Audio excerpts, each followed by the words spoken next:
questão de interpretação de gráficos. Então vamos lá. Os gráficos mostram 3 trajetórias distintas com relação ao número de espécies animais e vegetais após desmatamento de áreas da floresta amazônica. Então, o desmatamento ele já mostra aqui para nós nos 3 gráficos, deixa eu colocar aqui os 3 juntinhos para vocês, ele já mostra aqui para nós uma queda brusca na biodiversidade, tanto vegetal quanto animal, e aí tem o processo pós-desmatamento para a gente poder avaliar aqui, tá? Então vamos lá, vamos para as alternativas aqui, que estão aqui em cima. Após os desmatamentos, os gráficos 1, 2 e 3 correspondem respectivamente a uma área que foi A.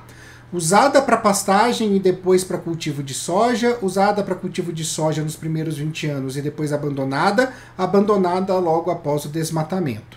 B. Abandonada logo após o desmatamento, usada como pastagem nos primeiros 20 anos e depois abandonada, usada para pastagem e depois para cultivo de soja. C. Usada como pastagem nos primeiros 20 anos e depois abandonada, abandonada logo após o desmatamento, usada para pastagem e depois para cultivo de soja. D. Usada como pastagem nos primeiros 20 anos e depois abandonada, usada para pastagem e depois para cultivo de soja, abandonada logo depois do desmatamento. E é usada para pastagem e depois para cultivo de soja, abandonada logo após o desmatamento e usada para cultivo de soja nos primeiros 20 anos e depois abandonada. O que a gente vai ter? Vamos voltar aqui então para os gráficos, tá? Meus 3 gráficos diferentes. O que eu vou observar? Quando eu tenho a área usada, eu não tenho biodiversidade. Por quê? Se eu estou trazendo agropecuária, o que eu tenho lá é capim e boi. 2 espécies, uma vegetal e uma animal. Se eu tiver, por exemplo, plantação, eu vou plantar soja, eu tenho uma espécie só, que é soja. Então a biodiversidade dessa área é praticamente nula, tá? Então, o que eu vou pensando nisso? Esse gráfico aqui, o C, isso aqui é o que está sendo usado ainda. Não interessa para que eu usei. Eu posso ter usado primeiro para gado, posso ter usado depois para soja. O que me interessa é que esta área está sendo usada desde o momento em que ela foi desmatada. Ponto.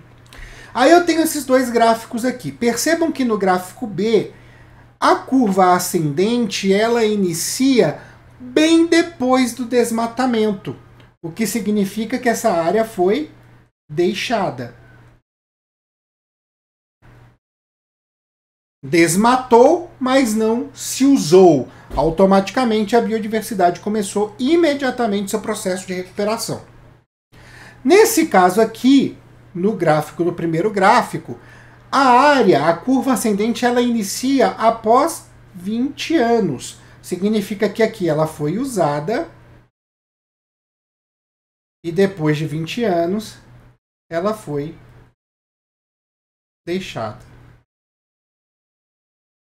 Certo? Então eu preciso, dentro da minha alternativa, encontrar o primeiro gráfico que foi usado e deixado, o segundo gráfico que foi deixado e o terceiro gráfico que está sendo usado. Vamos para as alternativas.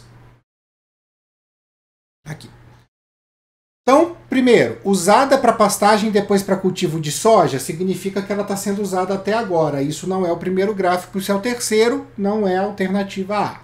B. Abandonada logo após o desmatamento? Não, o primeiro gráfico ele foi usado, depois de 20 anos foi deixado, então está errado. C. Usada como pastagem nos primeiros 20 anos e depois abandonada? Primeiro gráfico bateu. Abandonada logo após o desmatamento? Segundo gráfico bateu. Usada para pastagem e depois para cultivo de soja, está sendo usada até agora. Terceiro gráfico bateu, então alternativa C. Só para confirmar, vamos ver a D e a E. D. Usada como pastagem nos primeiros 20 anos e depois abandonada, bateu. Usada para pastagem e depois para cultivo de soja, não bateu, porque o segundo gráfico não está sendo usado até agora. Então já não é a D. E a E, usada para pastagem e depois para cultivo de soja. Esse é o terceiro gráfico, não o primeiro. Confirmamos então a alternativa C como a nossa resposta correta para a questão número 8 da edição 21-22 da FUVEST.